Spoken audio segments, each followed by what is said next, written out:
चुकलो तर कान धरा, पण रिकामं ठेवू नका, जबाबदारी द्या। रायगडमधल्या सभेमध्ये धनंजय मुंडेंची सुनील तटकरेंना विनंती, तर धनंजय मुंडेंना योग्य वेळी संधी देऊ, वरिष्ठ निर्णय घेतील, तटकरेंचं आश्वासन। धनंजय मुंडेंच्या विनंतीला मान दिला जाईल, त्यांच्या विनंतीचा विचार केला जाईल। अजित पवारांकडून धनंजय मुंडेंच्या पुनर्वसनाचे संकेत।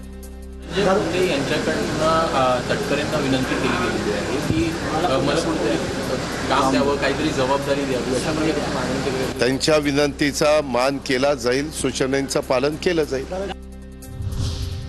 रोजगार हमी योजनेमध्ये बरीचशी खणण्याची कामं, हाताला काम द्या या मुंडेंच्या वक्तव्याबाबत जरांगेंची प्रतिक्रिया, तर मराठ्यांना त्रास झाल्यास अजित पवारांचा राजकीय कार्यक्रम होणार, जरांगेंचा इशारा।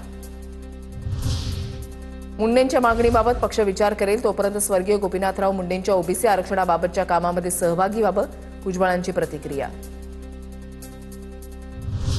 धनंजय मुंडे हा चळवळीमधला माणूस, कामाशिवाय स्वस्थ बसू शकत नाही, चंद्रकांत पाटलांची प्रतिक्रिया। मंत्रिमंडळात घ्यायला वेळ लागत असेल तर पार्टीमध्ये काम द्या असं ते बोलले असतील, असं वक्तव्य। सांगलीमध्ये गोपीचंद पडळकरांच्या विरोधात पवारांच्या राष्ट्रवादीचा मोर्चा, जयंत पाटलांविरोधातील वक्तव्यानंतर समर्थक रस्त्यावर, शशिकांत शिंदे, रोहित पवारांचा आव्हाड आणि लंकेंची उपस्थिती, राजाराम बापू पाटलांच्या पुतळ्यापर्यंत मोर्चा।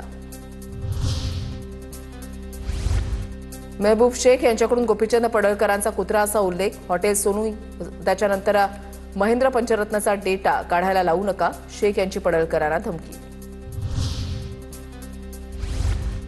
काही महामंडळ हे काम न केल्यामुळे तर एसटी आणि मुंबईतील बेस्टही तोट्यात, सार्वजनिक वाहतूक व्यवस्था कुठेही फायद्यामध्ये नाही, भुजबळांची प्रतिक्रिया।